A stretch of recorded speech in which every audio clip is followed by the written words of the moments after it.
What?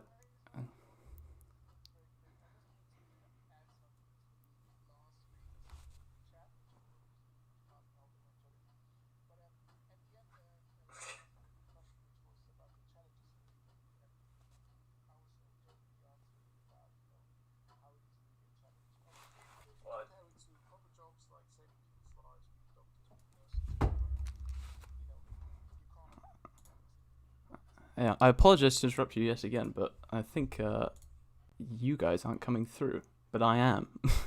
I just had to do a quick check. Um, Let me try that. Right. Somebody say something. I'm Yeah, done. I'm testing. not saying anything anymore. Okay, I think we're good. Let me just check. I apologize immensely for this, by the way.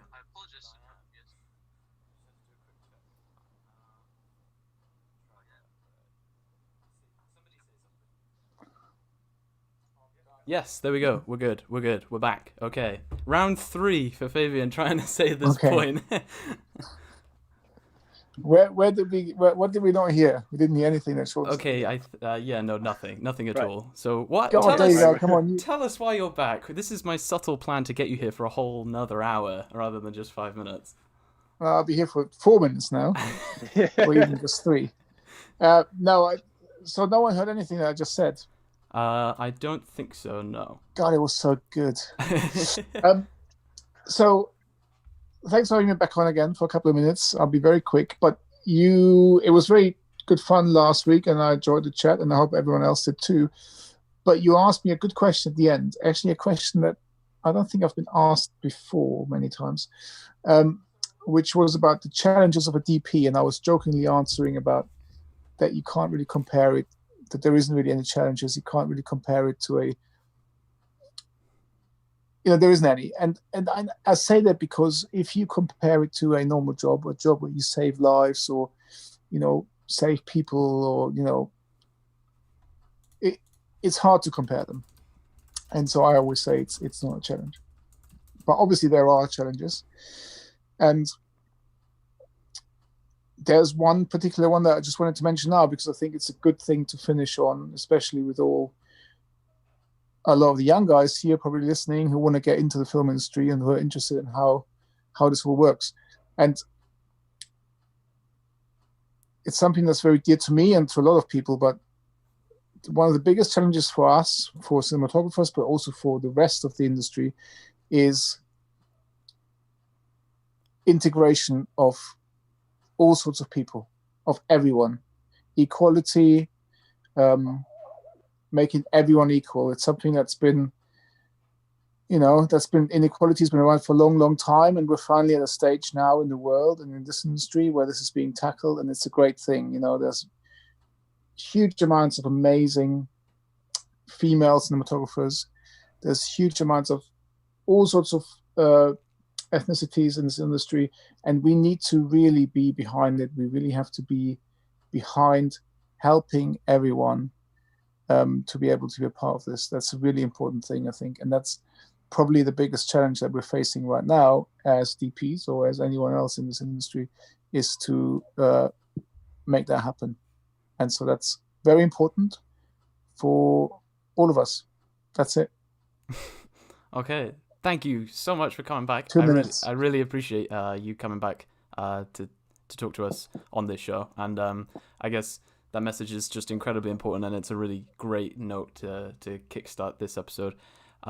Thank you so much for your time. Thank you so much for coming on last time as well. That was a phenomenal opportunity, and we're glad you had a good time. And we would. I hope you did. Thank you very much. Oh, we had the time of our lives. We'd love to have you on in the future. Brilliant. Have a great rest of your day, man. We'll do it after the release of the Snyder Cut. Yeah, Yes. sounds like a plan. Can't wait. All right, guys. wait. Thank you. All right. Thank you. Farewell. Bye-bye. Take care. Bye-bye. Right, so there you have it, everyone. Let me just change it on back. This is when everyone on the stream now goes to bed. Because that's all I cared about. Thanks for coming, guys. Yeah. Sorry again for the technical difficulties at the start. I was just listening to the stream back on my phone just to check, and then I don't know if it was picked up on camera, but I turned up the volume right to max because I couldn't hear anything, and then it just blasted my eardrum out.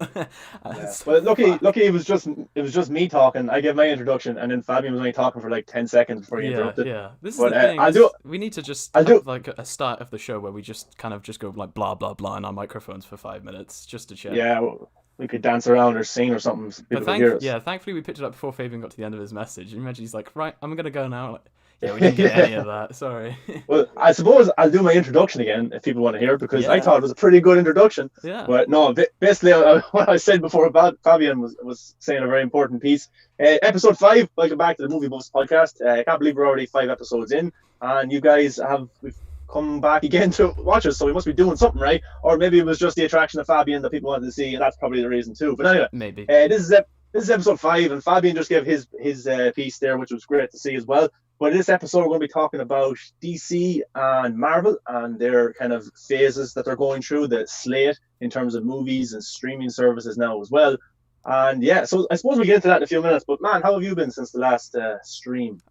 Man, I've been on cloud fucking 9 since we Yeah. did that episode. I think like the mic not working at the start is like a recurring nightmare that I'm having from now on. Like I think it was the night before we did that episode. No, it was Saturday night. So it was 2 nights before we did the podcast episode with Fabian. I had an actual fucking nightmare, and I woke up like it was about the interview going badly, and it was just we were constantly saying things that he wasn't impressed by, and there were all sorts of technical difficulties. And I woke up in the morning thinking, oh, thank fuck that was not real. Thank God for that. And then 5 minutes into the podcast, I look at the chat and it says, "Yeah, we can't hear you, Louis." No, I have to go through this all over again. Luckily we. But the thing is, it's okay for me and you to come on and we can have technical difficulties, but when you have a guest, you need to have everything right, and then there's so much pressure and things like that. But like what I've said before is it's a learning curve for us too. This is our first time doing anything like this. I've always wanted to do something like this, a podcast about movies, but it's a learning curve, and I'm pretty confident that episode 50, episode 100, if we have other guests and stuff, will be absolutely experienced in it, because there's a lot of effort that goes into it. And you click on a video on YouTube and you see an actor or a director talking to somebody, but you don't really think about all the behind the scenes stuff. And sometimes when you're watching a movie as well, or a TV show, you're thinking you're just watching them act and stuff, but there's so much stuff that goes into it to prepare the show. But yeah, pretty good. Have you, if you checked out any movies or shows or anything, what have you watched in the life of your life the last few days? Nothing?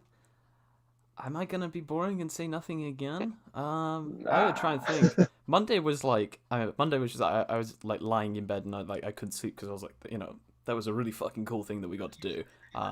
Especially so soon at the start of a show. Like, we're only on episode 4 and we had Fabian on. Like, that was insane. Then I can't even remember yesterday, like, at all. I don't even know what I did, which is that's not really good for my my memory going forward. But let me think. I could have sworn I watched something. Well, I can't remember it, so I'm gonna say no. It can't be that good if you don't remember.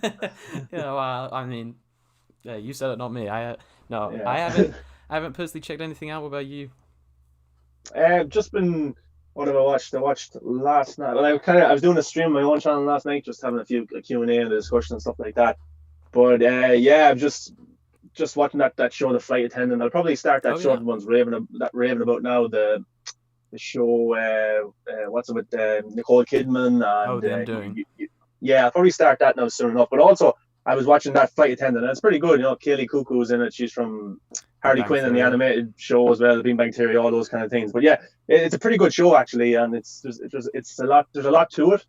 It has a very kind of stupid element to it. Like, you would never do them kind of things if you were that character in that situation. But It's very entertaining, and it's very high paced, and especially the score kind of makes you stressed. Like, you're like kind of stressed watching the episode because everything's so fast paced. And you're like, oh, I can't believe the character's doing this. But it's a pretty good watch, 3 episodes in. I'm looking forward to the rest of the season. You never really... That's something that's kind of missing, I think, from a lot of TV shows is a really, like, memorable soundtrack. I just think that, there are... Maybe the high-end shows have, like, some really memorable soundtrack that sticks with you. Your Game of Thrones and stuff like that. But it's very nice to be able to actually hear, oh, the soundtrack was really good. Because that makes a fucking movie or a TV show. Yeah, I never used to think about soundtracks that much until like I used to like music in movies, and that used to attract me to movies. Like I always used to love watching a movie and hearing a piece of music from an artist I never even heard before, picking up a new song and stuff like that. But it was pretty cool. Like the Batman v Superman score, the Man of Steel scores, they really stand out to me because that's when I started appreciating scores in movies. And yeah, it's pretty cool. And even the Shining score, movies like that, when you really watch them and really listen to them, they have a unique score to them. Yeah, I agree. The DC universe has the that one kind of caveat of no matter like what you think about the DC universe, like you cannot mock the soundtracks.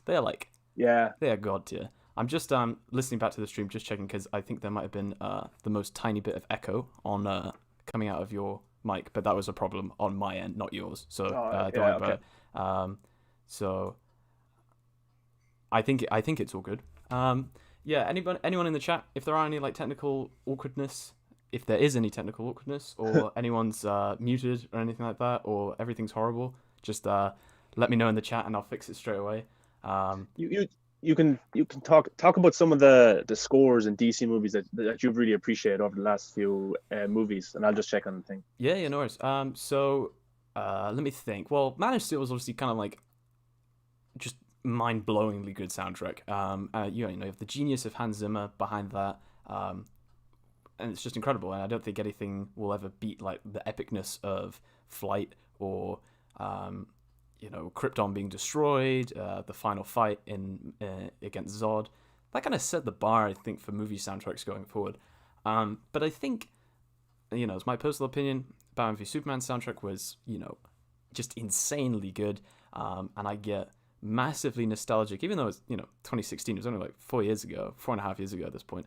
But whenever I hear music like the I can't remember the name of the track, but it's when they first pull the kryptonite out of the wreckage and they go show it to the guy from LexCorp, and it's just that kind of like Yeah, mystical, really kind of faint music, and it's like as soon as I hear that, it takes me right back. And then obviously they kind of repurposed that somewhat for the end credits, so when the dirt rises off Superman's coffin, it does that massive like bass drop, and you're like, whoa, holy shit. I mean, I've heard that hundreds of times now, but yeah. In terms of the rest of the DC universe, Wonder Woman, I think, had a great one, and it was always great to yeah, see them reusing Wonder Woman's theme, which has to be probably, I guess, like one of the best like character soundtrack pieces ever. You know, yeah. I think Aquaman had a pretty decent one that fit the It vibe. did, yeah, yeah. I liked it. Shazam was a bit more of a generic one, but it had a much lower budget, and for what it had to work with was fucking fantastic. I really like Shazam. I thought it was just a great Christmas film. Great superhero film. Really fucking dark in places though. Jesus, like you go in, it's this Yeah, fun kids film, and it starts off with like a car crash. You're like, oh Jesus, but then you've people got people David say it's Sandberg, so yeah, people say it's an MCU type DC movie. I don't think so. There's a I lot of don't think the dark MCU moments would to it. get that dark unless it was maybe Yeah, one of the Captain you know, Americas. I think that's very harsh to say. But speaking of DC, I suppose we'll start off in the first kind of topic of the show. Fabian came in and he said his piece, which was great. But the DC movies going forward, loads of good stuff to look forward to, and I can't wait for the next kind of phase of DC movies. Suppose the first one is coming out in a few weeks is Wonder Woman 1984. It's Jeez. coming out, of course, on streaming on HBO Max, and then internationally it will be released in a theatrical form. I think we're going to get a chance to maybe see it on the 16th of December. It might come to theaters here, so we might get to see it Yes. 9 days before the US, which is pretty cool. But what's your anticipation for Wonder Woman 1984? We'll go through all the movies. It won't be too long with each one, but we'll go through them all. And what's your anticipation for Wonder Woman 1984? Sure. Well, I mean, I'm back to being hyped as fuck for it again. And I think Yeah, one of the things that's actually a little bit interesting is that I think it was released by Variety today that it's going to come to cinemas in the UK for a whole month before it moves to yeah, something like Sky or whatever, who can yeah, provide it online. So, in the comfort of your own home. So, I mean, that's I guess that's kind of like just we got to try and make some money off of this. We want to try and maximize how much money we can make. We'll give it a month in the cinema for people who are like, I really need to watch this. I really want to watch it. I think, I mean, I don't know. Like, I mean, there's nothing better than the cinema experience, but you have to play it safe. I've been to the cinema a couple times since COVID kicked off, and I saw Inception and Interstellar back in cinema over the summer on IMAX. So that was great. So I'd love to see it in the cinemas, but I don't know. Well, because of the fact that lockdown is pretty much ended today, I believe, are we going to have people flocking to the cinema on the 16th? Are cinemas even going to be open at that point? For those of you guys who don't know, in Wales, they had a pretty tough lockdown, and then they came out of it, and within a week or so of coming out of that lockdown, they went, oh, okay, we're going to have like a mini restrictions now, so we're going to shut, cinemas and bowling alleys and all this stuff. So could something like that happen again in the UK? Possibly, but regardless, I am hyped as hell for Wonder Woman. Yeah. For sure. And lockdown has lifted, but I don't see hordes of people going into the cinemas. But we'll get. I'm gonna go 100%. If the theaters are open around here, I'm gonna go see it in theaters. And we could be in another lockdown by then. Of course, things could go crazy. We don't know yet. But I'm delighted that we get the chance to actually see it in theaters on the big screen. The way that Patty Jenkins wants us to see it. I know some people can't in the US and stuff. It's worse, and you have to stick at home and watch it. But I can't wait to just see it in the big screen. And today it was announced that it's going to be 2 hours and 31 minutes long. Yes. That's longer or as long as Batman v Superman, the theatrical version. Mm-hmm. So that's pretty cool as well. So that says to me that Patty was allowed to do her own thing. It didn't stick to a 2 hour mandate. But yeah, I'm looking forward to it. Kristen Wiig in the role. I'm not convinced right now about her as Cheetah. I haven't been for a while, but I would love for her to prove me wrong. I haven't seen anything, so I can't judge. I'm just going by, do I see her in that kind of serious type of film? But I'd love for her to prove me wrong. But I'm really looking forward to Pedro Pascal's Maxwell Lord role, big time. And the thing about Wonder Woman 84 is it looks so colorful, and that's not in a bad way. It just beams out a screen towards me, and it has loads of people are saying, oh, it's too bright and stuff. Guys, it's a movie. It looks fucking brilliant the way it's done. The cinematography looks brilliant. The costume design looks absolutely brilliant. So I can't wait for Wonder Woman 84. Yeah, don't go too crazy complimenting the cinematography, because Fabian might be watching, and he's like, whoa, hey. It's not as good as his. But we don't have too long to go. It's Wonder Woman 84, which I'm excited for. So then the next big DC movie per se. I know we're going to skip over the CW stuff. Superman and Lois is coming out in January, and I'm nothing against those movies or those shows or anything like that. I'm just going to talk about more of the big characters. We're talking big money. Money. Yeah. We'll talk about those kind of movies. We'll do a separate show, of course, for those kind of shows. But Snyder Cut is definitely going to come out next, I presume, maybe March, April, or May of next year on HBO Max.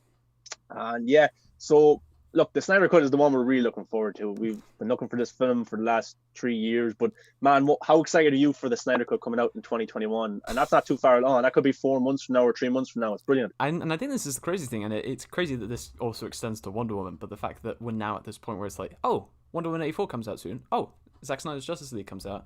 And for those who can remember back, this was the ordering that we had back in 2016-17, where we had Wonder Woman and then we had a Justice League movie. So now we get it again. So here's hoping that take two. Yeah, here's things going a little bit smoother this time. But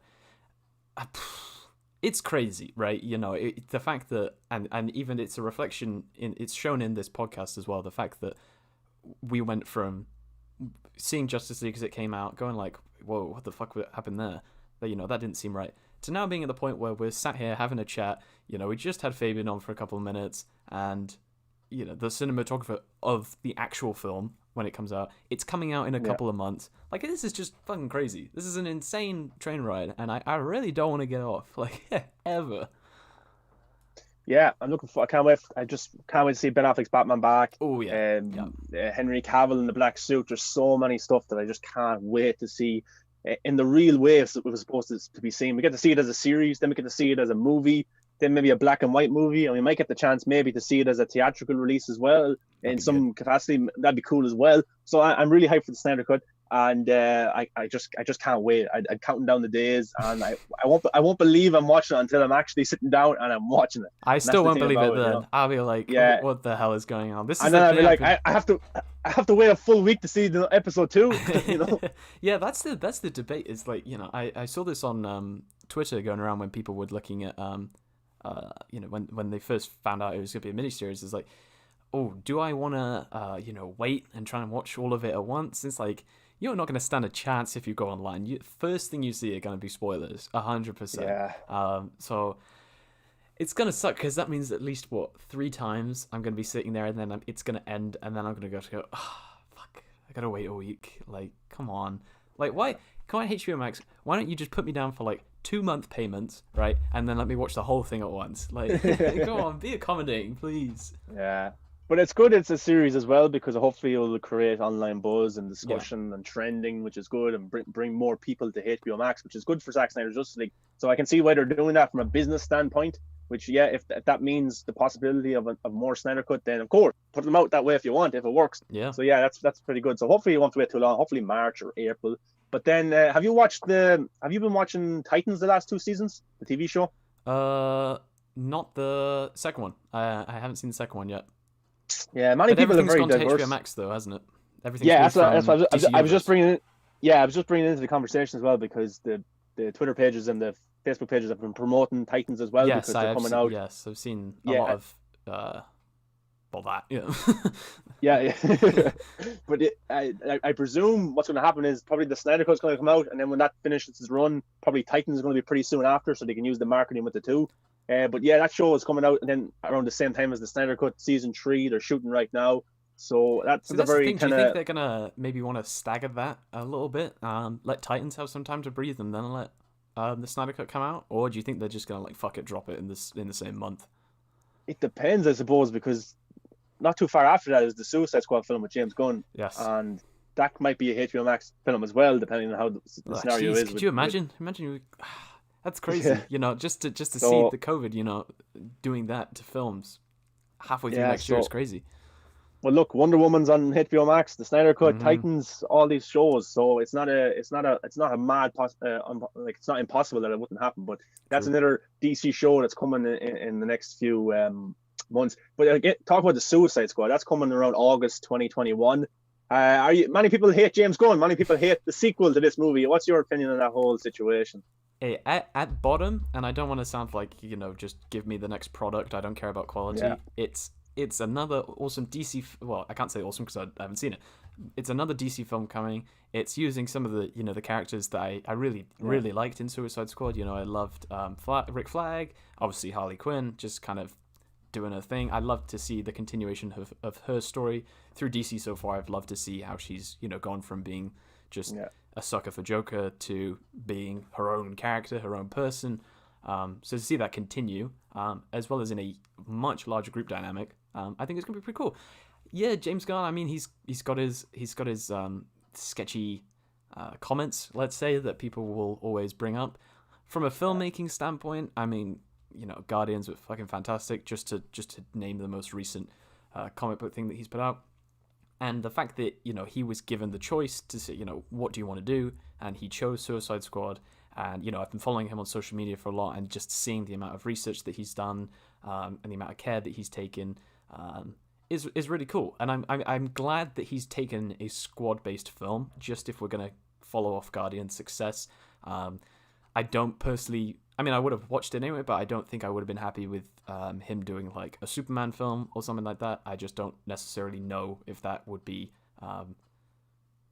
I don't know if the general audience would kind of go for that a bit more. I think they're kind of used to that fun, campy, team-based film, which I think is what Suicide Squad is going to be, except, R-rated and hopefully lots of gore and death. Yeah, I think this movie really suits him as a director. I think it's kind of his R-rated version of Guardians of the Galaxy. Yes. He gets to do. I think it will be R-rated. It looks to be like that way, lots of blood and gore and maybe cursing and stuff like that. That's going to be pretty cool. But I'm looking forward to it. I really am. I think it looks. They haven't really. I think a trailer is supposed to. I probably will come out soon with Brazil Comic Con going on. A trailer might drop tomorrow. It might drop tomorrow. Yeah. So I think DC are having a 6-hour panel as well. So it must be loads of things going to drop there. But I'm looking forward to that. And like John Cena, I've always watched him from wrestling now into movies. Looking forward to seeing him. He's getting his own spin-off show, of course. Then you've got Idris Elba, who's a great actor. Harley Quinn, Margot Robbie there too. So it's a great cast. I presume a lot of them will die off and stuff like that. But I think we're in for a pretty good ride of this movie.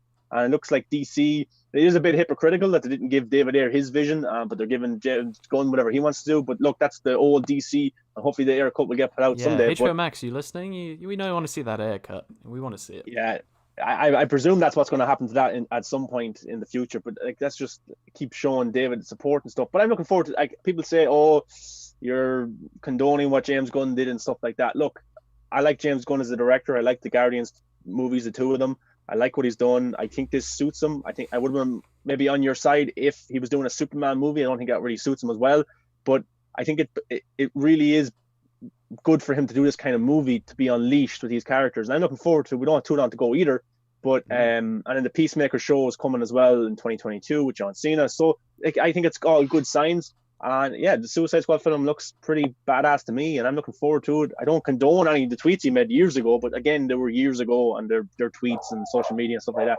My dogs go crazy now, but yeah, I've got too many dogs here. I've got 3 dogs, and the next minute, anytime they see someone walk by or they hear a car, they just go absolutely ballistic, like somebody's trying to break in. When it's just an old woman walking by. But hey, you never know. You never know. Yeah, I suppose. Yeah. But the next big movie is the Batman. You're looking forward to the Batman? I mean, is that even a question? Of course I am. I mean, I love the vibe. Obviously, any enjoyment that I gain from the Batman is going to be, it's going to have a hint of kind of, I don't know, a little bit of a dodgy aftertaste, just because of the fact that I know that was Ben Affleck's, and I would love to see a Ben Affleck film.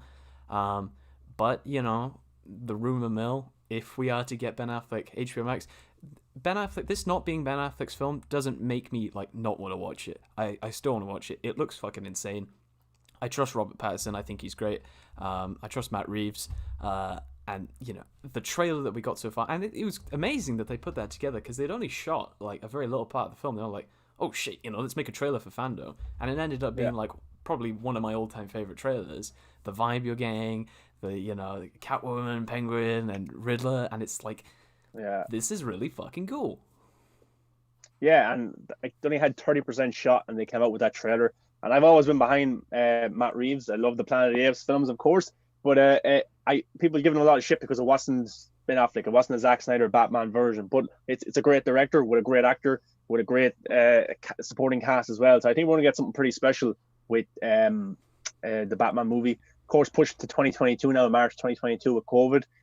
Probably going to be pushed back even more. Probably, I bet. I don't think March 2022 is going to be the final date, but they're still shooting now. And yeah, I think Robin Pattinson is going to prove a lot of people wrong. Look, people they go crazy when Heath Ledger was cast, or Christian Bale, or Ben Affleck, but in the end, they're always proved wrong. And the actors always more or less do a good job. And I think Robin Pattinson, from watching all of his indie movies, he went away from the Twilight, the big budget stuff, very much like a Daniel Radcliffe or a Shia LaBeouf. They went away from the big budget movies and went and did some indie stuff, crafted their acting skills, and they're really good actors now. And I think Robin Pattinson's going to absolutely knock it out of the park.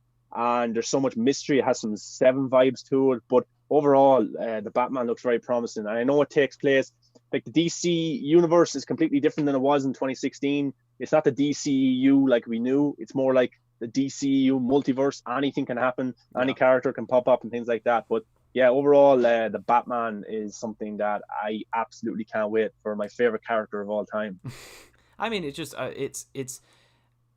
it's really great to see just the diversity and takes that we're getting off Batman. There is that kind of consistency of the darkness and the brooding and the beating the shit out of people, but you compare the Ben Affleck scenes in BVS with what we're seeing from the Batman, and they are just worlds apart.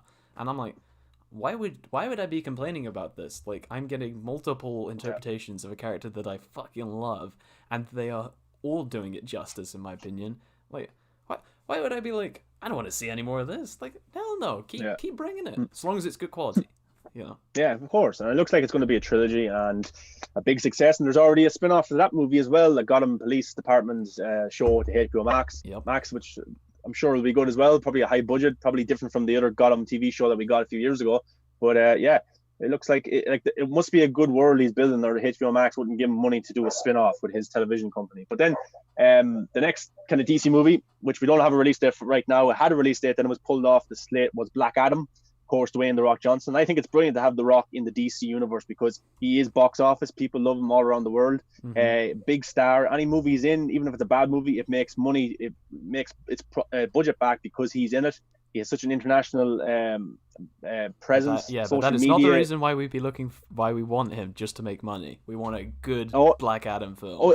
Of course, yeah. But I think it brings a lot of eyes to the DC universe. It brings a lot of eyes to to these kind of movies and to propel the other characters. Like for me, right now, The Rock is bigger than the character Black Adam. But Yes. by people going to watch The Rock, it will propel the character of Black Adam. People will know who it is. It will propel the character of Adam Smasher and the other supporting characters that are in the movie. So I think it's great. I'm looking forward to Black Adam. What's your thoughts on that movie? And do you think it's going to end up being a really good movie or more of a popcorn-driven, Fast and Furious-esque superhero movie? I don't know. I think there's arguments both ways. You take a look at a lot of The Rock's filmography, and you kind of do get those, not 10 out of 10 films, but you get those kind of consistently alright films. You get some fantastic films that he's done, but like, I really don't think Black Adam is going to be anything like what he's done before. Like just purely because of the fact that he's been trying to get this film made for like 10 fucking years. Like he really, really wants this film to be made. Go back to that Instagram post he put out years ago with him and Henry Cavill having a drink, and you're like, okay, well, if Black Adam is going to be a way for us to get more Henry Cavill Superman, then I'm not going to complain.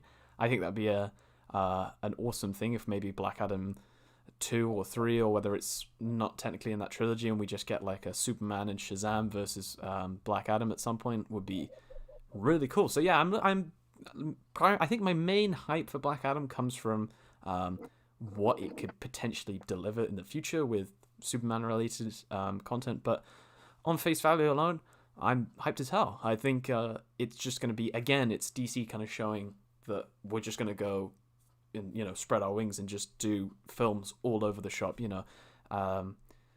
hopefully it kind of brings a bit of a Superman vibe to it.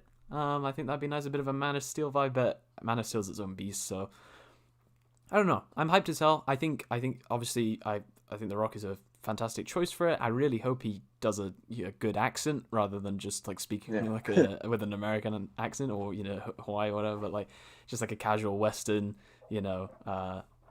accent. So but I think it's going to be good, and I think when we first see his suit would be really cool. I'm looking forward very much to seeing what he looks like in the suit for sure. And the thing about that is that they have the same agent, Henry Cavill and Black Adam, and The Rock. They have the same agent. So, yeah, exactly. My prediction has always been that these two will face off in a movie, a Black Adam v Superman movie. I think The Rock would be unbelievable with the marketing campaign for that. He would market it as more or less like a wrestling match. It would be The Rock versus Superman. That's what it would be marketed. Like Black Adam would just be a secondary character. It would be marketed as The Rock versus Superman, and I think that's absolutely brilliant. The marketing campaign, the money that movie can make would be ridiculous. And I think if The Rock's always involved, it's always going to be a fun movie. And I'm looking forward to Black Adam big time. And it's also bringing in kind of the Justice League Society of America, that kind of the JLA or something like that, the other kind of characters. So it's going to be pretty cool. And look, Black Adam is a bad character, so maybe he needs Superman to come and teach him a lesson in future movies. So that'd be interesting. But Shazam 2, Fury of the Gods, is penciled for 2022 as well. But of course, these dates, I'm not going and saying these dates are all final because anything could happen with COVID and things. But the kids are getting older. They're supposed to start shooting at the start of next year. But yeah, Shazam, Fury of the Gods. Did you like the first one, and what's your anticipation for the sequel? Yeah, I thought Shazam was actually just a really fun film, and it had a lot of heart to it. I think that was one of the. It sounds like a kind of like a cliche thing to say about a movie, but like it really felt like the movie had like purpose and a soul to it, which I really enjoyed. Again, it's kind of the thing we were talking about on the episode before Fabian came on, was that there are several films out there within the superhero genre that kind of feel like they're this, and then there are superhero films secondary. Like we talked about, I think I mentioned Dark Knight was this action thriller, crime thriller, whatever, and it was a Batman movie second. It's just this awesome universe that had Batman in it. I think Shazam just kind of felt like this kind of coming of age story that was Christmassy, and it was fun, and it was upbeat, and it had its dark moments. And also the kid was a superhero, and that's what helps him come of age. And I think the casting was bang on. I think Andy Samberg did a phenomenal job of the film. I see it gets hate here and there, but not in my books. If I can remember, I'll try and watch it this month as another nice little Christmas treat. Yeah, the first one, they kind of got it wrong when they released it. It should have been a Christmas movie because it was surrounded by Christmas themes, but it came out in March or April. And I remember it kind of suffered a bit with the box office because, in my opinion, Captain Marvel had just come out, and that became a huge hit. And I didn't like Captain Marvel, but I still went to go see it. But then Shazam came out like a week or two later, and then only a month later, Avengers Endgame was coming out. So it kind of got squashed between those two. So I think people who went to go see Captain Marvel, who are big Marvel fans, were like, "Oh, I'll save my money for Avengers Endgame. I definitely want to go see that opening night and things like that." So I think that's why it suffered. I think they got the marketing campaign a little bit wrong and stuff with Shazam. But overall, it got good reviews. People were interested in it, and I had a pretty good time with it as well. I liked, even though Zachary Levi's Snyder Cut comments aren't the best when you go back and look at them now. Yeah, it's a bit annoying. He's pretty good in the role, and I think he nailed it 100%. I really think he was definitely just like a spot on casting choice, and he just like completely nailed the role. Yeah, the Snyder Cut comments are a bit arrogant, let's say, but at the end of the day, it's just comments, and the cut's getting released, so who really gives a shit. Yeah, but I really liked Mark Strong's character in that movie. Pretty good villain, and even that boardroom scene, that's pretty scary stuff. Oh yeah, Jesus. But I look, Shazam 2, looking forward to it, and it came out on my birthday as well, so I was kind of had a certain kind of meaning to me as well. I went to go see it with my brother, so I'll always remember that. But next movie, The Flash. So I suppose we'll call it The Flash, even though Michael Keaton's Batman is rumored to appear. Ben Affleck's Batman, even Linda Carter's kind of in talks the last few days. So the Flash movie is supposed to come out, and this movie has gone through development hell. There's been so many directors, there's been so many scripts, and I'm still not convinced. Like, they still haven't even started shooting this movie yet, and it's actually ridiculous. But the Flash movie, whenever it comes out, we could be on episode 192 by the time this movie comes out. 192,000, maybe. Yeah. Oh, sorry. Yeah, 1,000. But I'm looking forward to it because it's another appearance of Ben Affleck's Batman. Even if it's just a small role, he's coming into it. What's your thoughts on the Flash movie? I mean, like, it's a double-edged sword. Like, I'm hyped as hell because of what they're doing with it, but then on the flip side, you have, this is his first movie, and it's like, okay, maybe this is something that could have waited till a third Flash film, as like the big culmination of his trilogy. But like, there's a definite reason why they're doing this. I mean, personally, it's got to be the multiverse concept and just getting that kind of the ball rolling on that as soon as possible. And if they're going to do it right, rather than just have like, we'll just have like two Batmen. Like, that's a huge significant thing, and that kind of conveys the multiverse concept in and of itself. But they're like, yeah, fuck it, let's just bring in like another Wonder Woman, let's bring in another, everything. So yeah, I'm excited that they're just kind of going all out and just saying like, fuck it, we're gonna bring in everyone. So yeah, I mean, I'm hyped as hell. How they're gonna get all of this in his first film is, I don't know. It's a bit of a mind puzzler, but that's what makes me so intrigued about it. I'm like, you guys are clearly going all fucking out for this film, and I respect that. Yeah, and Andy Muschietti did a pretty good job with the two It movies. Yeah, love those. Had a lot of characters. Yeah, lots of children to work with. The older character. So he juggled that pretty well. So I am interested, but I am just kind of a little bit scared of where the script is actually at, because Ben Affleck's Batman, or Ben Affleck's Batman, Ben Affleck, the person, he got the script. He got the script within a week. He accepted it. So is the script done? What would have happened if Ben Affleck said, no, I don't want to do it? Then were they going to change the script again? What happens if Michael Keaton drops out? So is the script actually concrete for this movie? And with all these other characters popping up, rumors of Nicolas Cage, rumors of Val Kilmer, things like this, I don't see how every single one of these characters are going to be able to pop up. It's supposed to be a Flash movie, and I think did Zach say that the Flash in the Snyder Cut, that's not an origin story of his character either. Yeah. So that's something for the solo movie. So it's a lot to do. But I just looking at the chat there, Sickness is in the chat, and he made a GIF. I don't know if you've seen this, but Joe Manganiello, he posted it last night, the GIF. Congratulations. Yeah, that's pretty cool. Awesome. Yeah. I couldn't sleep last night. It was like 5 a.m. here. Next minute, Joe Manganiello posted a tweet, and I was like, oh, look, what's this? And it was that GIF. Well, that was pretty cool. We also got Ascendant Agent in the chat. He's the guy who leaked all those kind of I remember way back in the day. Back. Yeah, way back. That's a throwback. And then we got KC in the chat. That guy's okay. He's all right already. Oh yeah, Sophia Vergara. Yeah. That's just fucking insane. Like, you just go one day. Like, I think like I kind of saw the GIF in passing, and I was like, oh cool. It's a that's just a GIF version of Joe Manganiello, and like seeing his hair move and stuff. And I'm like, oh, that's cool. It's got some nice coloring to it. It's kind of like a double take. I was like, holy shit, Joe posted that. That's fucking cool. Yeah. You know, I'd just like to see Cool. him hyping up his character and just really being like, hey guys, I'm Deathstroke. Don't fucking forget that. You know, and hey, HBO Max, you want to give me a TV show by Gareth Edwards, you know, in the style of The Raid. You know you want to do that. Yeah, be cool. And then Ascended says November 19th, 2017. So that is a while ago. And look at it. A few years later, we're getting the Snyder Cut. But like, you know, I was talking about Krypton Cage there. Krypton Cage is a good friend of mine, and we've got some interesting projects coming up in the next few weeks as well. So that's something to look out for. He's a cool guy. A little sprinkle that one into the episode if people are paying attention. Yeah. Just plug my own stuff as well. that's all this show is here for. It's just for you to plug your own content. Yeah. I just sit here and accept That's it. all. That's it. You run this thing, man. You're the man who gets everything going. Without you, there wouldn't be a podcast. But the last kind of movie that we know is for definite coming out is Aquaman 2, the $1 billion success from 2018, the end of 2018, early 19. I enjoyed Aquaman. I went to go see it 2 or 3 times in theaters.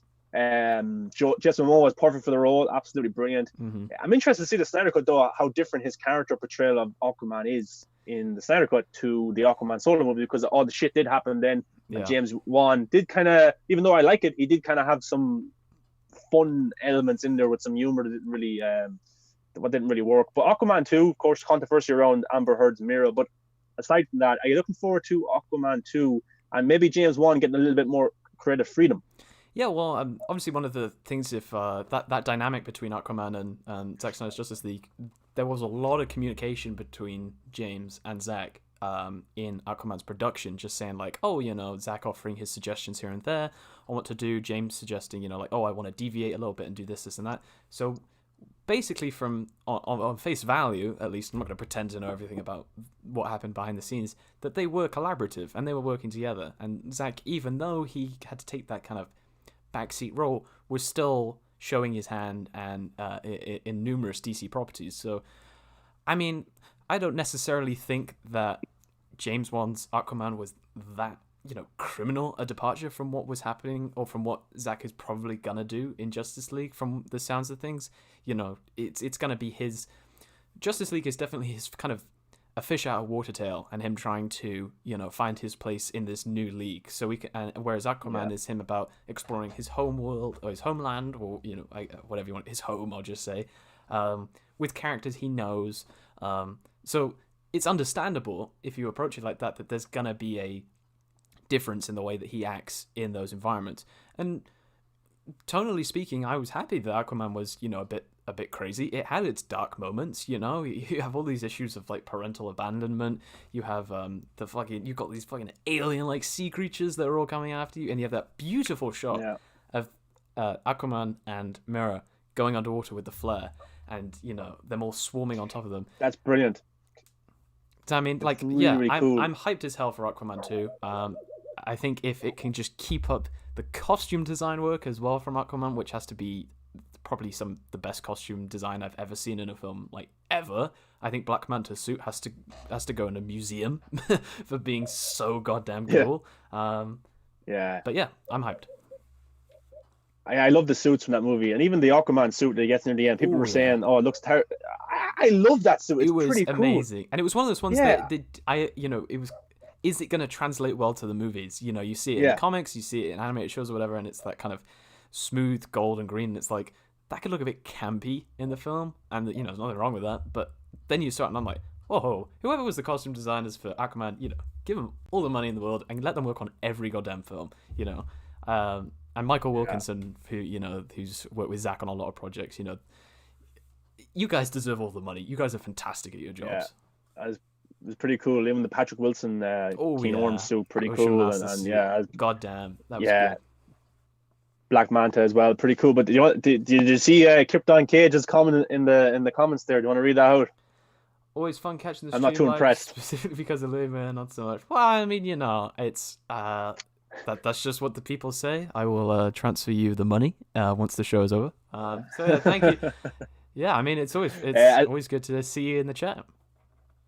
Yeah, it's good, and there's some good conversation. Ascended Agent goes, the scene between Arthur and Ocean Master about Brian Brothers, so great. And yeah, And that kind of look at the end where Orm is being taken away, or Ocean Master is being taken away, and that kind of look is like, we'll talk or something like that. I love that scene so much emotion, and I'd love to see them two interact again. Krypton Cage says, yeah, Aquaman was great. Yeah, I loved Aquaman so much. Really, really good film. And I love how it didn't reference Josh Whedon's Justice League a lot. There was a small reference to it in kind of the one in the news clips in it, but there wasn't a big reference to that movie, the one we got in 2017. So that's good. So hopefully we can link it to the Snyder Cut in some capacity. But there's some other things that's in development. Of course, the Trench series is in development. No confirmation about that yet. Batgirl as well as another one people were talking about. Green Lantern Corps is coming to HBO Max, which should be interesting. And then the New Gods movie, which I have my doubts will happen because that seems like a very high budget movie, and I don't see them forking out 200 million plus for that kind of movie. That might not be an attraction. But finally, we're going to get moving on to Marvel. We have like about 15 to 20 minutes to try and cover all of Phase 4 of Marvel. That's all they deserve. They've had the last 12 years. Yeah, that's true. I like my. Yeah, we're going to speed run. We're going to speed run Phase 4 right now, and we'll get it done. This is a challenge. I mean, I was going to say the first 25 minutes, I thought you were on like drugs or something because you were like, okay, so this is the first one, then we're going to go to the second film, and then what do you think about this one? And that's my question. I'm like, fucking hell, dude. I'm excited. Fair enough. DC movies make me excited, big time. Krypton Cage goes, the final act was a lot of cool visuals, almost Snyder-like. Yeah, I love that fight scene in Aquaman at the end. Really, really cool. They did manage to translate like insanity, like, you know, you got sharks with lasers on them, and you're thinking like, how the hell are you gonna make that look cool? And they did, you know. And it's just badass. And like, I think my a point that I'd like to mention is probably my favorite moment from all of Aquaman is Ocean Master doing the giant chant like Atlantis or whatever, and you know, it's like the camera pans out, you're like, okay, that's pretty fucking cool. It would have been pretty kind of clowny to see that behind the scenes, because it would have just been green everywhere, and like they're being held up by those rakes that go around their waist and whatnot. You know, people like moving around pretending they're underwater. But like, I don't know, that's fucking cool. It's a really enjoyable film in my opinion. I will say though that William Dafoe picture that we got from the Snyder Cut. Who shared it? Was it Fabian that shared it? Actually, he might have shared it. Yes, I believe so. Yeah. It looks. He looks cooler in the Snyder Cut than he did in the Aquaman movie. His hair's down and looks more natural. But it looks pretty cool. But I liked Dolph Lundgren was just in the movie. Imagine the general audience just watching that film like not knowing. It was just like, is that Dolph fucking Lundgren? What the hell is he doing in this film? Yeah, it was weird kind of seeing him in a superhero Aquaman movie, but he did his part though, and it worked. But the next Marvel movie, actually, I should probably talk about WandaVision first. That's coming to Disney Plus around the start of January, and I'm actually looking forward to WandaVision. The trailer has been the reason I'm looking forward to it is because it looks different, it looks unique, it looks like something that we have not seen before in the comic book movie genre. But WandaVision, are you excited for this kind of mini-series of these two characters? Yeah, and I mean, it's kind of like, part of me feels a little bit kind of annoyed because of the fact that it's like, okay, as soon as, I mean, DC's kind of been doing this thing for, you know, maybe, since Justice League really, of like letting directors have their own sandboxes just to do whatever the hell they want. It seems like Marvel is now like, okay, we've done Endgame, we've got to keep it fresh, what the hell do we do? I know, let's let directors do whatever the hell they want in their own sandboxes, and let's, you know, I mean, obviously there's going to be that Kevin Feige influence over the whole thing and keeping a unifying vision, but you're really kind of starting to see Marvel step outside the usual format, I think. So, I mean, that makes me nothing but excited, but I'm hoping that it's not going to be a case of we're going to get Doctor Strange comes out and then, you know, Flash comes out and Flash starts doing his multiverse stuff and everyone's like, whoa, isn't Marvel doing that? Like, aren't you guys just copying? And it's like, you know, I've had to endure a lot of this. Like, it's a disclaimer. It's worth pointing out that I myself, and I you can vouch for yourself on this one, I literally do not dislike Marvel in any way. It's just a personal preference for DC over Marvel. So I'm excited as hell for all of the projects that they're coming out in the future. I think WandaVision just looks kind of batshit crazy and something completely out of the ordinary, and that excites the hell out of me. That's what I want to see. Yeah, it looks different, and that's what really intrigued me. There wasn't kind of those goofy kind of jokes in it either, but the kind of some of the jokes did suit what they're going to be telling. They did shoot it in front of a live audience as well. Yes. Catherine Hahn, she's going to be in it as well. She's a great comedic actress. Some of the Kat Dennings is coming into it as well. She's from Thor 1 and 2. So overall, I can't wait for this. I can't wait for the first episode to come out. I think Elizabeth Olsen in the role is brilliant, and she should be given this kind of limelight, and finally she's being given it. But I suppose that brings us on to kind of the next Marvel. Well, actually, I should say that WandaVision, Doctor Strange, and Spider-Man 3 are actually going to connect with each other. Certain characters are going to pop up. We know that Elizabeth Olsen is shooting Doctor Strange 2 right now. She is doing that, and then of course Benedict Cumberbatch was on the set of Spider-Man, so different things like that. So it's going to connect these three projects together, which is cool as well. And hopefully Tobey Maguire's Spider-Man comes into it at some stage. Hopefully. Yes, that'll be pretty cool. But Black Widow has been delayed a lot, of course, as well, and lots of reports that it might be a Disney Plus show as well. Marvel will try their best to have it in a theatrical essence presence. But Black Widow. Are you looking forward to a Black Widow solo movie? I think, again, like I'm a sucker for superhero films, and I'm always just glad to see that they're being made, and I'm super duper happy that we're in this day and age where it's like comic book films are the shit. They are the thing to watch. They are the big cinema event. Black Widow is kind of like, it feels a bit, and Scarlett Johansson may disagree, but it kind of feels a little bit insulting to let's get to the point where after Endgame, spoilers, she dies, and then let's make her a solo movie. And it's like, really? Like, this is a character that people really, really like, and yeah, people are going to watch this, but it just, I don't know, it just kind of feels a little bit weird to wait this long before you have a, this is what Marvel's like second female-led superhero movie. So I don't know. I'm not going down the route of it saying it's like, oh, trying to appease a female audience or anything like that. No, I don't think it's that at all. But it just kind of feels a bit weird to wait like 12 years for arguably one of the central characters of the Avengers, or 10 years, sorry, to bring out a solo film for Black Widow. I don't know. I mean, I'll watch it. It looks alright. It looks good. And I love Florence Pugh, I think that's how you say her last name. I think she's one of the best actresses working today. If you have not seen Midsommar, I would definitely recommend watching it. But yeah, like I think I'll still watch it. It looks good. Taskmaster looks like a pretty awesome villain. But yeah, I think it's kind of just, there's a little part of it that's kind of like, it's a little bit. You got 10 years to put out a solo movie, You did Captain Marvel before Black Widow. I know Captain Marvel was necessary for Endgame, but it's like, I'm being an asshole. I don't care. Well, look, it kind of seems to be taking advantage of, oh, this character's dead. Come see her last ever outing in the role, maybe. I don't know. Yeah. And like, there is some plot holes in the MCU world in terms of how Gamora is now back, but they can't go to another universe and bring Black Widow back. But then Loki is in another universe being his self. So there is some big plot holes for me when it comes to the Marvel Cinematic Universe, and especially Avengers Endgame. Ascended Agent goes, Quicksilver will be there. I presume he meant for the WandaVision. I would love to see him come back. Krypton Cage goes, Midsummer is a masterpiece. Very weird movie. Thank you. Weird movie, isn't it? Did you ever see that one, Midsummer? Yeah. Hell yeah. I fucking loved it. Yeah. It's pretty weird, but she's brilliant in the role, and she's a great actress. She's going to take over the mantle as Black Widow. But overall, I wasn't too interested. Then that first trailer come out, and I was like, okay, yeah, I'm interested. I'm going to go see it anyway. But it is a bit late to do this kind of tribute to Black Widow.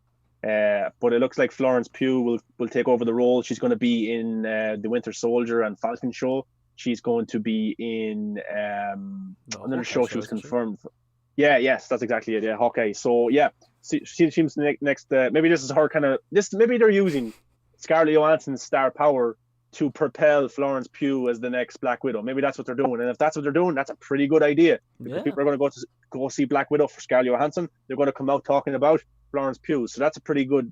That's probably the reason they're doing it. So yeah, but I'll watch it, no problem. But another movie that I'm not really that interested in is I haven't seen anything from it yet. Is Shanghai. I don't know, this phase 4 of Marvel for me isn't really standing out as phase 2 or phase 3. Mm-hmm. What's your opinion of the Shanghai movie? Oh, well, I mean, before I get that, I want to just give a shout out to Sickness, who said that I had a really good point earlier. It means a lot. That's my, I've got my gold star for the week.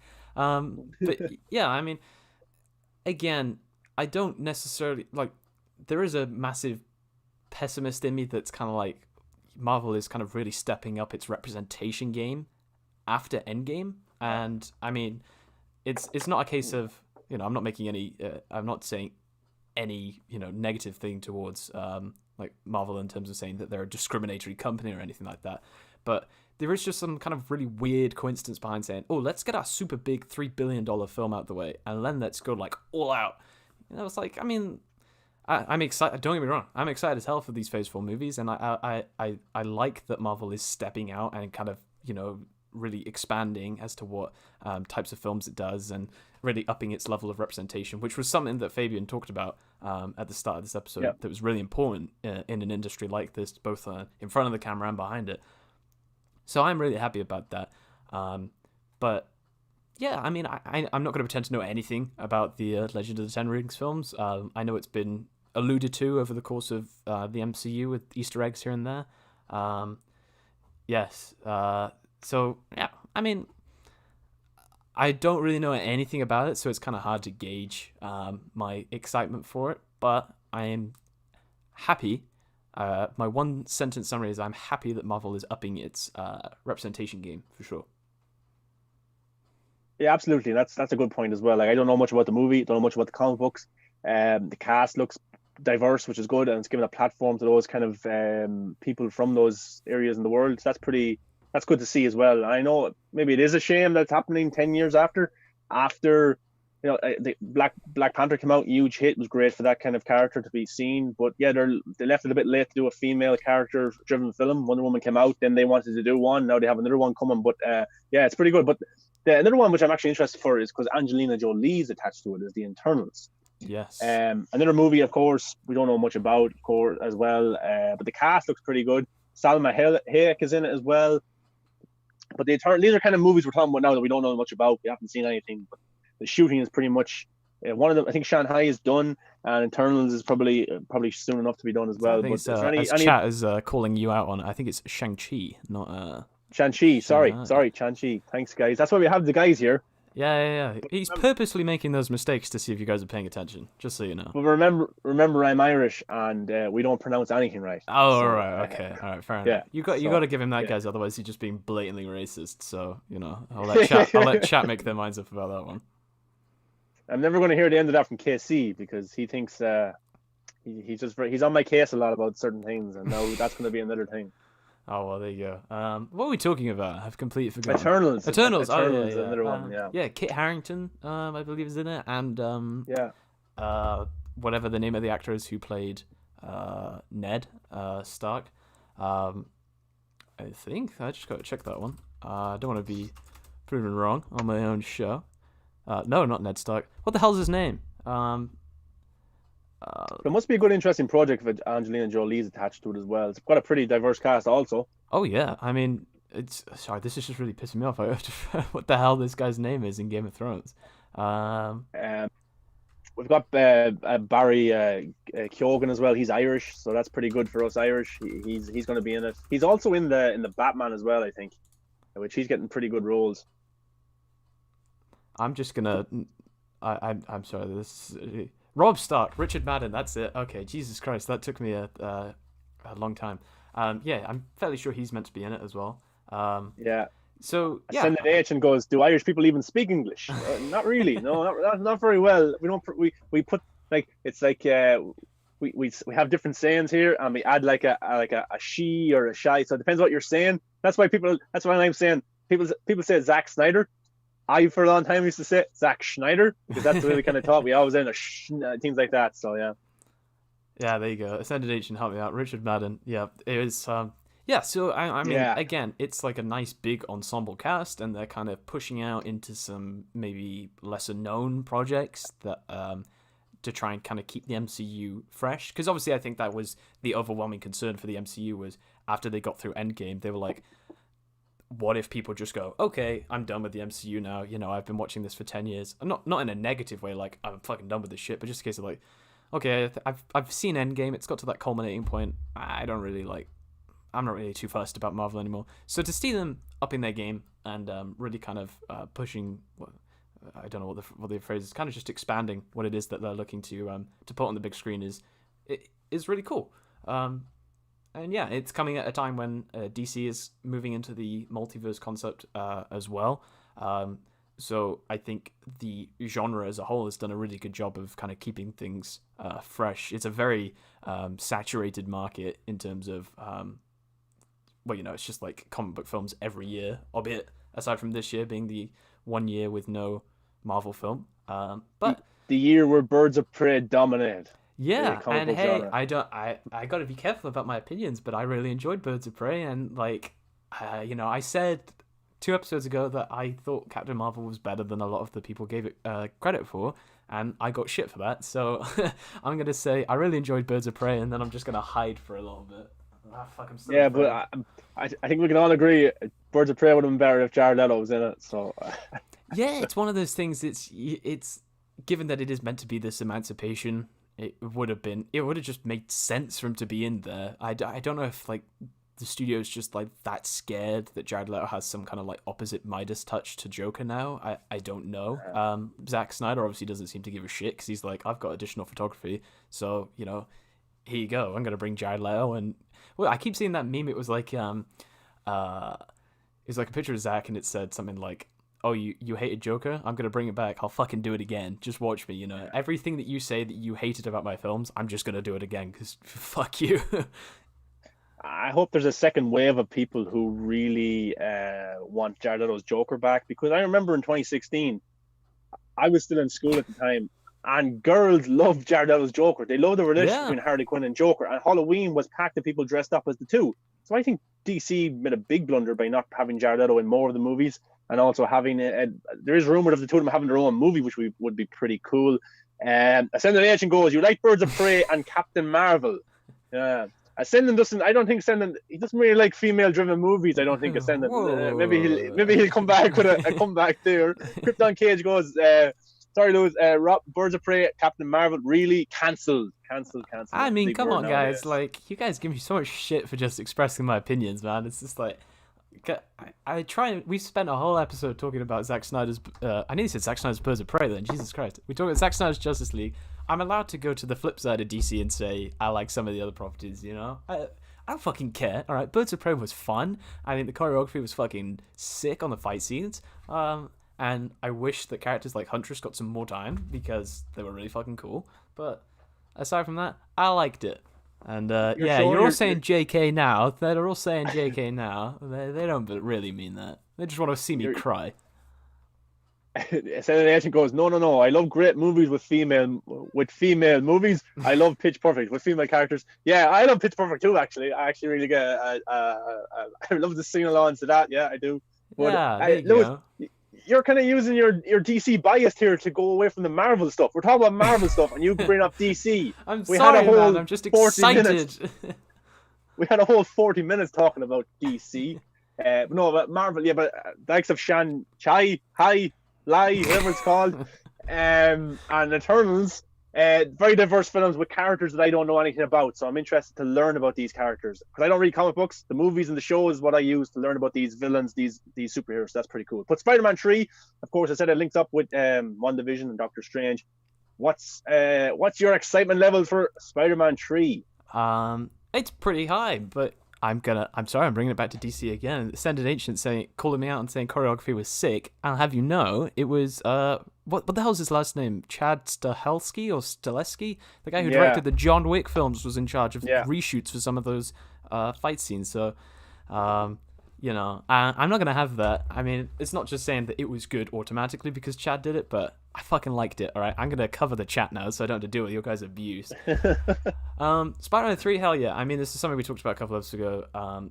Tom Holland's Spider-Man has really grown on me very quickly. I think he's just putting out consistently good performances, and this is the thing when we're talking about multiverse and liking all of these different interpretations of characters. Spider-Man is like the quintessential version of that. You know, he's had so many fucking reboots like Batman has. So, you know, I'm not complaining. I think there's something to be gained out of every single Spider-Man interpretation, and Tom Holland is growing on me very rapidly.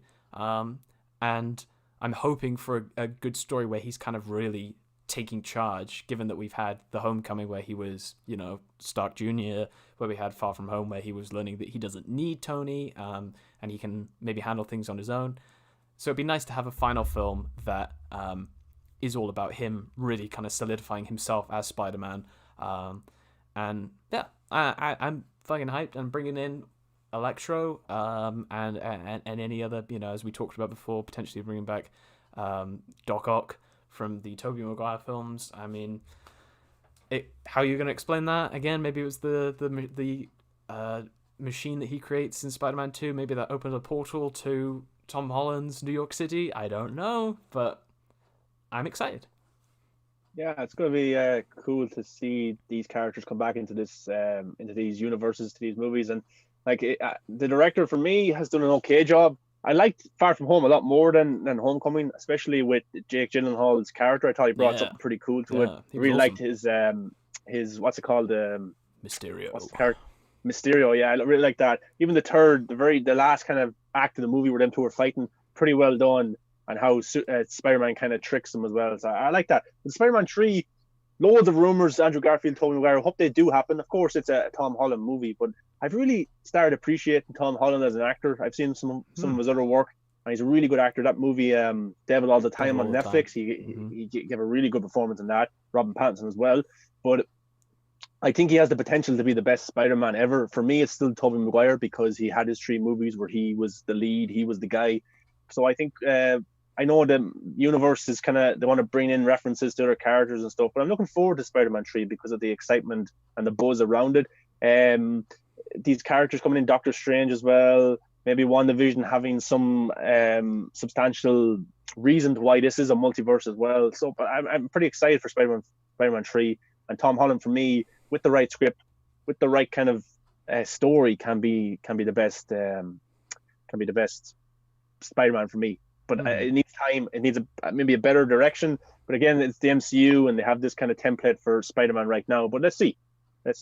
It would be nice if it kind of felt a little bit less like a Marvel movie, just simply because of the fact that, I don't know, Spider-Man is, I mean, Spider-Man's basically Marvel's Batman in terms of recognizability and you know, you just know that that's Spider-Man. So it'd be kind of nice if maybe if Spider-Man could maybe stand on his own 2 legs a little bit more, rather than necessarily fitting in with the Marvel tone.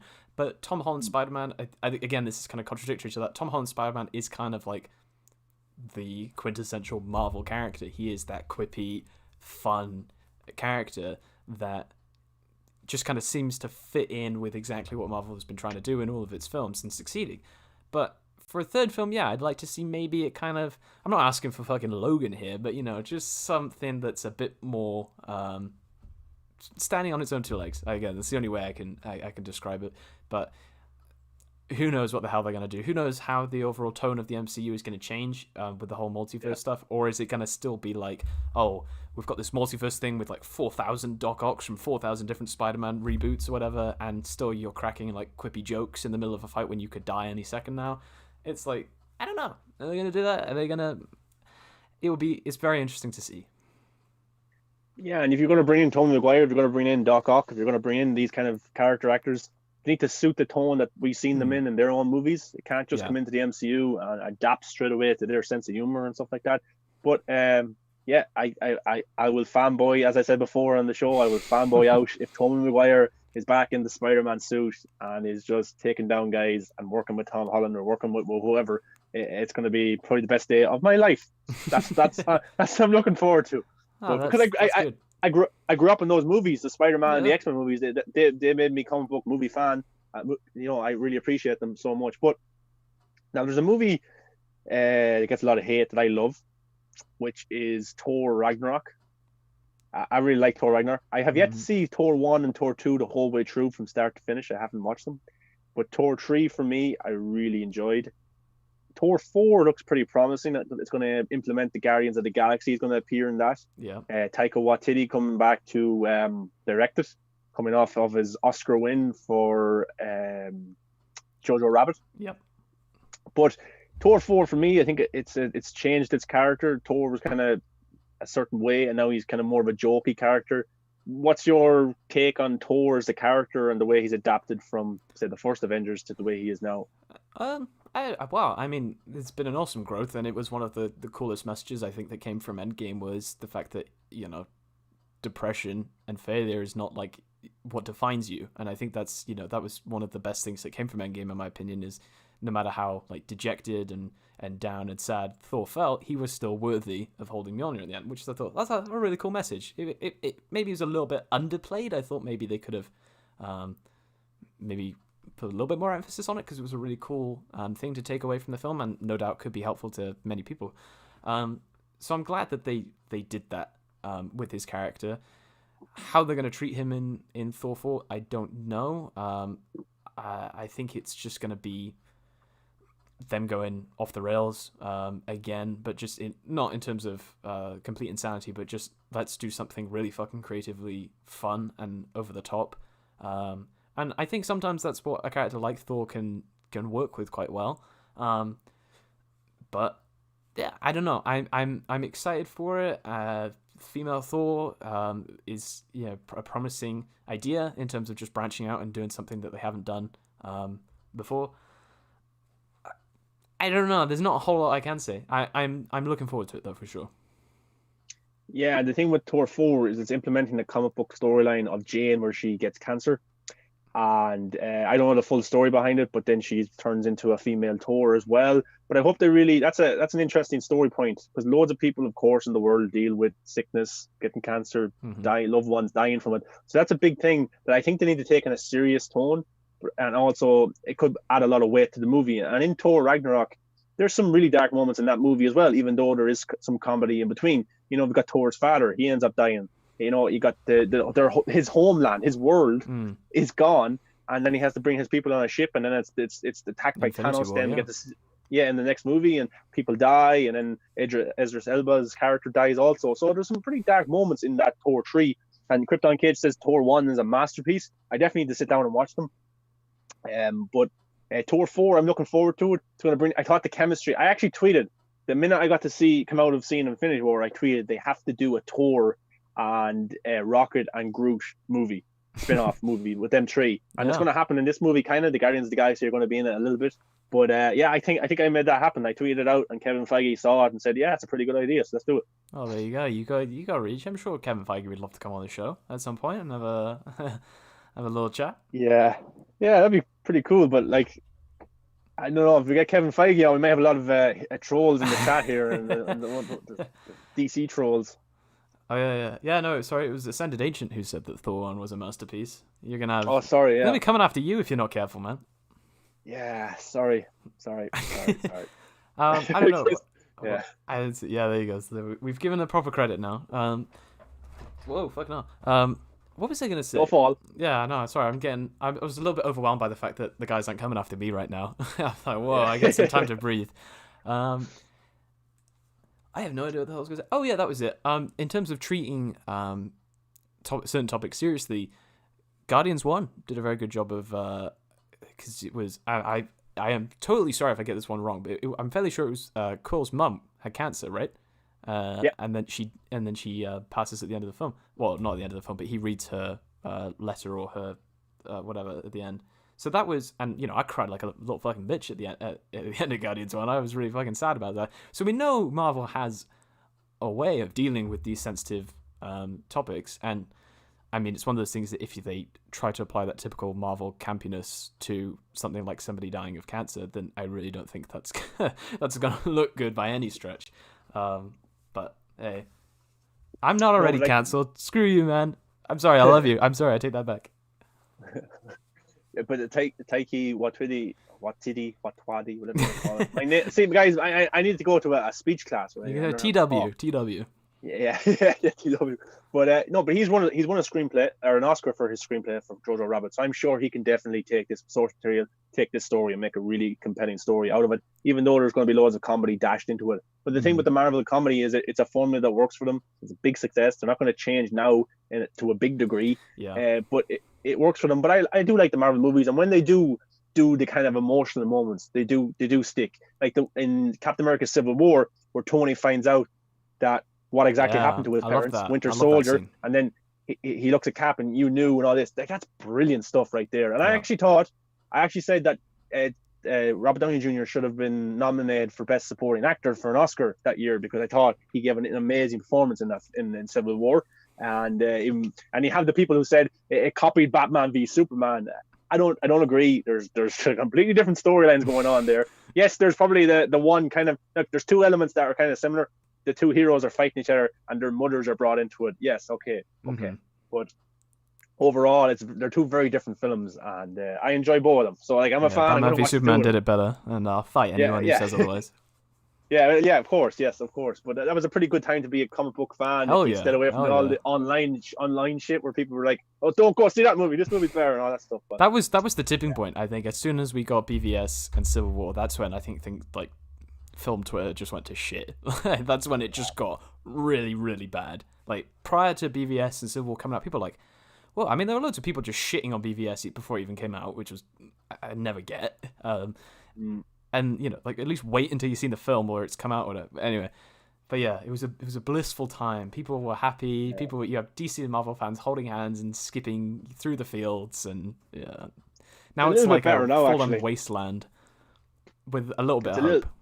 It's a little bit better now, like, because the social media isn't as bad, and like it's probably because there's no box office to go off by, because like the Snyder Cut isn't going to be compared to Avengers Endgame in terms of box office. It's a completely different platform. No, you're right. If it came out in films, that would be 100%. They'd be like, oh, well, it only made like a couple $100 million because it's a direct, compared to this, when it's, objectively speaking, it's technically a director's cut of a film compared to a film that you spent 10 years working to release. But that doesn't matter in film Twitter. Film Twitter is a bit weird sometimes, but as you say, it's got a little bit better. Yeah, it has. And Ascended Ancient is my speech therapist in the chat here. TKYTT. Thank you, Ascended. You got to write that down on your hands every time you go. Yeah. TKYTT. I got to jump on a Zoom with Ascended and go through how to speak properly. But the next one I want to talk about is Doctor Strange 2, and of course WandaVision is linking that with that movie as well. I'm looking forward to Doctor Strange 2 because of Sam Raimi. He did the 3 Spider-Man films, and I'm sure Kevin Feige wouldn't be so strict with Sam Raimi, because Sam Raimi is a very, very talented director who's experienced as hell. I don't get Sam Raimi coming in and Kevin Feige saying to him, do this and do that and do that. Yeah. I think this movie could be pretty interesting, and maybe this is where Tobey Maguire's Spider-Man pops up in more of a bigger role, because that'd be pretty poetic if Sam Raimi got to direct and kind of do elements of his Spider-Man 4 in Doctor Strange 2. But what's your thoughts on that? Well, I've seen this joked about a lot, which is that like it's going to get to like the premiere of Doctor Strange 2, and they're going to sit down, and all of a sudden like the Spider-Man theme starts and Tobey Maguire swings onto screen, and like Kevin Feige's just like looking over his shoulder at Sam Raimi, and Sam Raimi's like, sorry, I didn't tell you, I've just made Spider-Man 4 because I've always wanted to do it. I don't know. I mean, I'm excited as hell for it. I thought the first Doctor Strange film was really fucking interesting and really cool. And, Benedict Cumberbatch and Mads Mikkelsen, like, what more can you ask for? These guys are really talented actors. They're fantastic. So, yeah, Doctor Strange 2, bringing in the multiverse concept.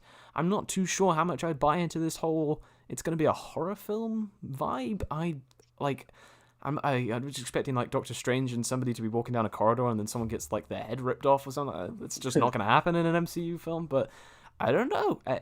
Is it going to be maybe like scary? Possibly, maybe some jump scares, but I don't know.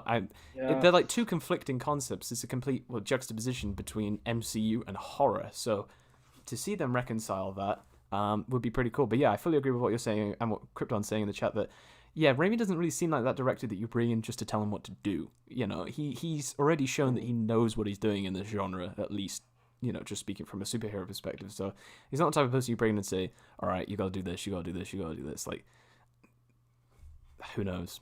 Who knows? Yeah. I'm fucking hyped as hell that Sam Raimi's back, but I don't think it's going to be any scarier than the first movie because Scott Derrickson is a pretty good horror director as well. Mm-hmm. And, I know he left over creative differences and he doesn't seem to like Marvel whatsoever and stuff like that, which is kind of understandable. But yeah, I'm looking forward to Sam Raimi coming back into the comic book movie world. It's a pity he never got to do his Spider-Man 4, considering the first 3 Spider-Mans were huge successes in terms of box office, money, and attraction to the character, which I think carried over to the Andrew Garfield movies as well. But if you can bring elements of that into this movie, it's pretty good. I have yet to, I've watched Doctor Strange, but I need to sit down and watch Doctor Strange properly. I do like Benedict Cumberbatch, and like when I went to go see it in cinemas, I was kind of taken aback by all the kind of camera shifting and the visual effects and things. It kind of left me a bit dazed or something like that. But it was something different, and we've never seen a movie like that before in the comic book genre. Yeah, I don't know. It's very interesting to see, and something very fresh in the MCU, at least from a visual perspective, to say the least. Storytelling, I think there was a pretty MCU vibe to the whole thing. There was a lot of jokes, and that typical Marvel vibe, that the Marvel formula that's worked so well for the last 10 years. But it would be nice just to see, now that we're after Endgame, maybe kind of start, really embrace this kind of diversity push that you're going for in terms of both on a representation level, but also on a filmmaking level. Really kind of start pushing the boat out. Let's get some fucking horror films. Let's just get weird with it. Come on. Krypton Cage says Feige's thing is that he gives a few points that need to happen in the story and let the directors do what they want. For the most part, it's not a micromanagement as the WBE Justice League scenario. Yeah, I'm sure that as well in some capacity. There is probably a box or checklist, and you have to check it as a director, as an MCU director. But then outside of that, you can do something unique, but also you can't do something too unique, or it implements the other movies that are in that universe as well. You can't just have, okay, I'm going to have this certain character pop in here, but Kevin Feige's like, no, I'm going to use that character in a different movie in 2023, because Josh Whedon went through the same scenario. He was going to use Wasp for Avengers. Yes. And instead of Black Widow, I think, maybe. And Kevin Feige said, no, Black Widow is the character we're using. And so he had to rewrite that and take Wasp out of it. So, yeah, I'm pretty sure there's scenarios like that. But, yeah, Doctor Strange 2, looking good. Looking forward to that. Now, another one, which is a bit kind of controversial, of course, and tragic. And what happened is bigger than the movie itself. But Chadwick Boseman, of course, passed away in August, which was a huge surprise. I really like him as an actor. Yeah. For sure. And I thought he was in one of the best films that came out this year, The Five Bloods on Netflix. Brilliant film, and he had a very good performance in it. And his next movie is coming out at the start of next year, which is going to be his last movie. So that should be interesting to see that. But Black Panther 2 comes out. I'm sure they have to rewrite the script that they actually thought they were going to use. But what's your opinion? Who should be the next Black Panther? And guys in the chat, who should be the next Black Panther? Because people are saying Siri, is it? Sherry. Sherry, there's me again with not pronouncing names properly. Sherry, but what's your opinion on the whole Black Panther scenario? I mean, I think Sherry's the logical choice, and I think it can be done fairly effortlessly as well. I think you have an opening scene. I mean, we know what filmmakers are capable of with digital body doubles and stuff like that. Do I think that Marvel will go down that route? I could see them very easily just opening with a funeral. And not needing to explain his death because of the reputation that Chadwick managed to cultivate for himself, both as an actor and as Black Panther. So I mean, honestly, I could see them just opening, BVS style, open up with a funeral, and we'll know exactly what's going on, and then just go straight to Shuri. So yeah, I think in terms of I don't know what Chadwick's family would want, but I think from a filmmaking perspective, I think that could be the cleanest, most professional, most respectful way to start the film. My kind of theory is that we will see Chadwick Boseman in the film for maybe a brief second. They will use whatever technology they have, and then his suit will close up and it'll be his mask. And then he'll go into battle and something will happen where he does die.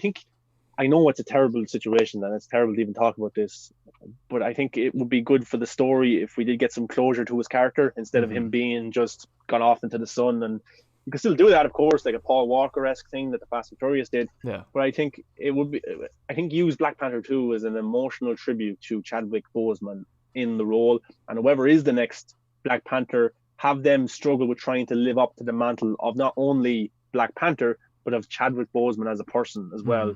Yeah. You know, I think that'd be pretty good, and make it as a tribute. M'Baku, Jesus Christ, man. M'Baku, isn't it? Yeah, he could be the next Black Panther. That'd be pretty. He would be actually a good fit for the role. I'm not interested in the female Black Panther. I think she's pretty good in the role as a technology standpoint, as a smart person. But it's a pity that Michael B. Jordan's character isn't in this world anymore. Maybe from a different universe, he'd be a pretty cool Black Panther.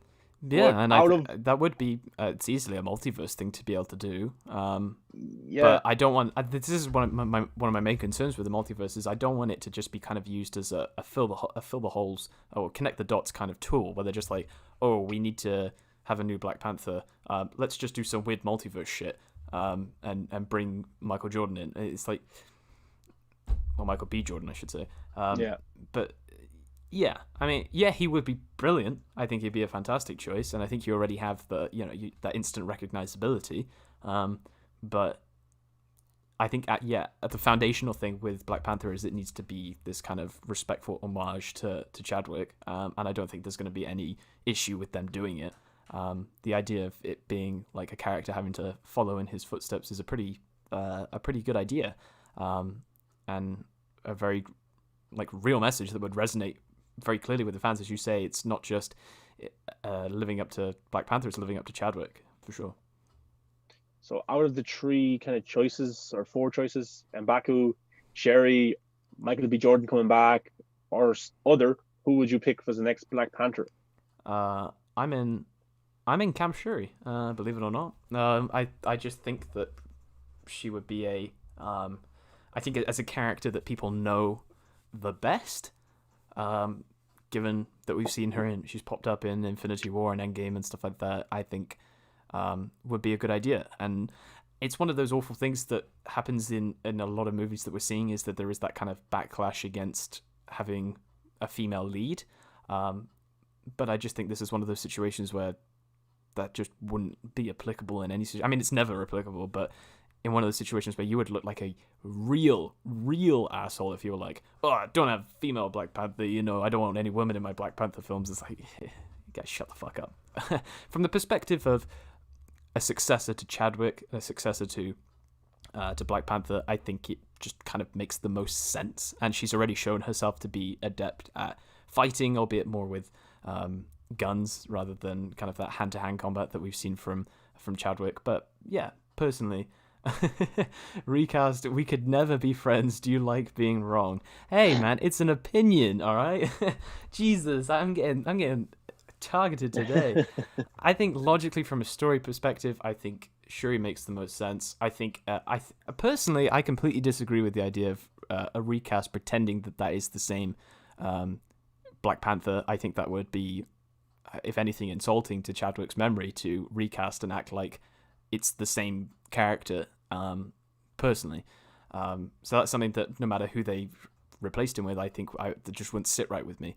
But again, the people who are making the film know a lot better than I do.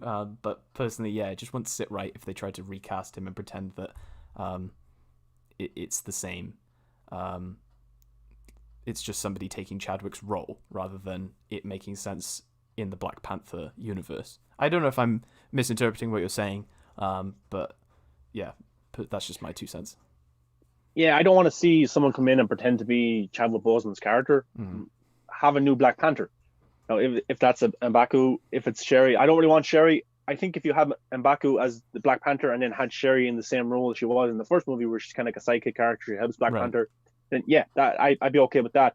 Or even the two of them as the Black Panther or something like that. But yeah, I wouldn't like the idea of a new actor coming in and taking over the role that Chadwick Boseman played in the first one. I just wouldn't like that. I don't really like recasts too much in movies, and I think it stands out a lot. But Ascended goes, of course, but recasting and continuing that character for me is what he'd want. He loved the character, but the character will be kind of still going on. It just won't be his name in it. It'll Yeah, be well, it's a a successor person. for Black Panther. I don't think you can have a Yeah, successor for Chadwick Boseman. I think they're two very different concepts, and I think one of them makes perfect sense, being in that bringing in a new Black Panther, but replacing, having a new T'Challa, just acting like it's just a recast is, I don't know. It just seems it just doesn't quite sit right with me. I think it would seem a bit like, oh, we want Black Panther because he sells the most toys, so let's just pretend that Chadwick Boseman, anything happened to Chadwick Boseman, and let's just bring in somebody to take the role. I think the idea of having an actual successor within the logic of the film opens up that entire arc that you talked about with the whole, walking in Chadwick's boots and Black Panther's boots. I really don't think it works if you recast. That's my personal opinion. And you feel free to disagree, but I just personally don't think that you can just act like anything, because if you recast it, then it lends the argument that anything could have happened to Chadwick. He could have just not wanted to do Black Panther 2. He could have just not, his schedule could have been blocked or anything like that. And it's not really acknowledging the fact that he passed away. And I think, it just doesn't quite sit right. Yeah, me either. No, but of course, Ascendant is saying if they got rid of T'Challa, I wouldn't be interested. Yeah, I understand that point of view as well. But I think if you have to add it, implement it into the story is the way to go. But look, it's not everyone's going to be happy with it. It's a subject that I don't want to talk about, but it's something that we have to talk about. And so nobody's going to be really happy with whatever decision they do make. Probably there's going to be people who's going to be saying, "What are you doing?" Yeah. But let's segue into another sequel. So you did like Captain Marvel 2. I didn't like it, or Captain Marvel 1, I should say. Captain Marvel 2 will be coming out at some stage. I didn't like the character. I didn't like her in Avengers Endgame. I didn't like the movie. The only thing I did like was Samuel L. Jackson. But you liked Captain Marvel. I did, for some reason. but what are you looking forward to the sequel? I actually am, because there's new directors coming in, so it might be able to do something different. Yeah. I don't know. I obviously just. I mean, personally, my favorite thing from Captain Marvel was Ben Mendelsohn. I think he's just a fucking amazing actor. What was it that I really enjoyed seeing him in? I think it was A Place Beyond the Pines with Ryan Gosling. I really enjoyed him in that. And even if it wasn't as huge as, say, something like his role in Rogue One, I thought he was really good in Rogue One. He was my favorite thing about that. But Rogue One is a different story, and I'll probably get a lot of shit for my opinion about Rogue One, so I won't go into that. But I think, I don't know. I this was something I mentioned a couple episodes ago. I sympathize with Brie Larson to the extent that I think she's got a lot of the excluding the gender issue, she's got a lot of the kind of response that Henry Cavill has got under Superman a lot, and I see a lot of the same criticism in the, you should smile more, you should be, or more positive, you should be this, that, Captain Marvel should be this, Captain Marvel should be that, Superman this, Superman that. So I sympathize to an extent, but I went into the film being completely open-minded because I just thought, whatever. I didn't have my hopes high or anything like that, but I was pleasantly surprised, and I just thought it was a good popcorn film for a couple hours. I liked Ben Mendelsohn. I like the flip they did with the Skrulls or whatever. Story-wise, yeah, I don't know.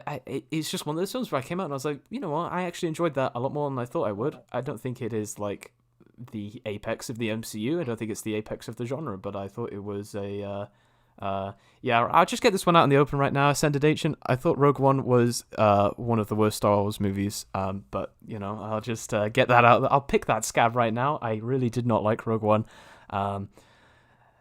really at all, if I'm honest. So I'm sure that's a future episode where we can talk about Star Wars, and you can all blast me with your opinions for that one. But the new director's coming in. Do you think this is going to be something that affects the movie, or will work in its favor? I think Captain Marvel doesn't really scream doing its own thing in the MCU. Whether that is a new director or not, I don't see them being particularly. I don't see this being particularly. Whoever the director is, I don't really see them going like particularly crazy with Captain Marvel. I think it's not quite like I don't know, what's a good example? Maybe a Captain America where they can get really dark with it. or Doctor Strange, where they can get really crazy with it. I don't know. It just kind of strikes me as something that would always stay to the mold of the MCU. If it doesn't, I'll be pleasantly surprised. But yeah, just because I had the positive opinions of Captain Marvel does not mean I'm necessarily thinking, fuck yeah, Captain Marvel 2 is going to be amazing. I'm just judging every film as I see them. I think whatever they do with directors, I think it's going to be pretty consistent with Captain Marvel 1, but I'll be happily proved wrong. Yeah, and a lot of the guys are asking about the Star Wars movies. We won't get into them.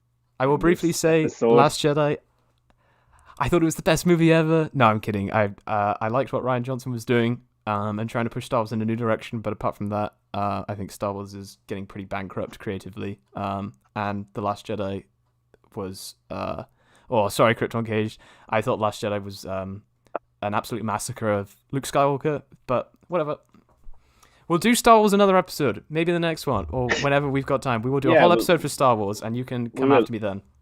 We'll go through every single one of this whole series, the original, the prequels, and the ones we got recently. So yeah, but that's kind of all the MCU stuff. We got, of course, the She-Hulk and the Loki, but we don't really know enough about them yet to kind of say too much. We got Hawker, Winter Soldier, and Falcon as well, which we're excited for, interesting to see, but we don't really know much about the storylines or what's going on in those shows yet. But basically, that's all of the MCU slate. Whew, bloody hell. Wow, it took us an hour and a half, but we got through all of DC. I'm outraging everyone. Hey, I'm telling you, we will do a whole Star Wars episode, and we'll go through all of them, and then you can criticize my opinions then. Yeah. But I stand by them, and I'll die on that hill. But I'm not that stubborn. I'm willing to have my mind changed. If you can convince me that some of the Star Wars films were better, I'd like to join that stream and tell you why you're wrong. I look forward to that. I look forward to people trying to change my mind as to certain Star Wars films. But that's another stream. Today we have successfully covered the entire future of Marvel and DC. We also had a lovely little chat with Fabian. And again, I will apologize for the technical difficulties right at the start. Thankfully, it was only for a minute or so, hopefully. But yeah, everyone wants to tell me why I'm wrong. Come on, man. So yeah, I think that just about wraps it up. Yeah, but we'll, I think we have another show on Saturday or Sunday with a zombie director. Yes. Kind of a low budget B movie director who has done a web series, a comic book, all around the zombie genre. So that should be the guest this weekend. And then maybe we'll do a special episode in an episode or two around a complete Star Wars episode, going through everything that we've gotten from live action Star Wars. And you guys can come in maybe into the actual show or into the chat, and we'll have a good debate about it all. Yeah. Yeah, be interesting. But, I'm sure it's just going to be you sitting there in silence while people yell at me, but I'm sure that'd be good content regardless. Yeah, guys, this is our first fucking meme in the chat now of I would like to join that stream and tell you why you're wrong. I'm just going to get this on every single episode from guys, fucking stop, seriously. You're going to be all up in my fucking Twitter mentions. I'm just going to be casually hanging out, and I'm just going to get a message that just says I would like to join that stream and tell you why you're wrong. It should be these people I've never even seen before coming in. Someone's put a message out and said, guys, this guy on Twitter fucking hates Rogue One. That's just fucking... Where are you all coming from? Wait, this is the highest we've had through the stream. Jesus. All right, guys. What's up, Strawn Arm Flicks? How you doing, man? Hey, man, I like this. Apparently, I found the secret. It took us 5 episodes, but all I have to do is just come up with apparently controversial opinions. I didn't realize that people love The Last Jedi this much, or that... I mean, I kind of knew that people like Rogue One a lot, but we'll have to we're gonna have to market that episode around so we can get as many people coming to it, and it looks like it's going to be a controversial episode of the Movie Buffs, the Star Wars special of Movie Buffs. Yeah, I mean, well, that would be we could probably look to check that in next week. Maybe, yeah. I mean, our schedule's jam packed. We have stuff going on literally every single day, so we've got to be careful. Yeah, we do. We have a lot going on. We got to be careful because Fabian, I mean, he just, no matter what we do, he just can't stop coming back to our stream. Like, ever since he first came on, he's been on 100% of our episodes. So, I mean, like, the guy, he's got to chill a little bit. He does, yeah. But I think that's everything that has to be said before the guys go crazy in the chat over The Last Jedi and stuff. But episode 5 wrapped up. Yeah, thank you all for watching. Thanks for all the longest episode. Great discussion in the chat. Yeah. Yeah, but there was some great discussion in the chat there from all the guys. That was brilliant stuff. Yeah, thank you so much for the interaction, and thank you so much for the support so far, guys. You guys have been fucking fantastic. I mean, like this has gone a hell of a lot better than I thought either of us were anticipating. And so it's awesome that you guys come in and check out the show, whether you're watching it live or whether you're watching the stream after it's uploaded. Thank you so much for all of your support. It really does mean a lot. We should be back, hopefully, this weekend with a nice little interview, as you said. Yep, looking forward to it. And again, thanks everyone. Fabian was at the start, KC, so the very yes, first, you gotta go as soon as it's minutes. up. Yeah, Fabian came in for the first 5 or 10 minutes or so. Yeah. At the start, he does talk, but audio it was a reverse from our interview, where my mic was the only one that was coming through, and nobody else is coming through. So, but don't worry, we fixed it instantly. And Fabian just had a really good message about one of the biggest challenges of working in as a cinematographer nowadays. Is a really, really important message. So make sure you guys check that out. And yeah, thank you so much for your engagement, guys. It really helps make the content, make the stream a lot more lively when you guys are roasting me. But whatever. So I will let me just cue up a little music, and we will see you soon. See you next time.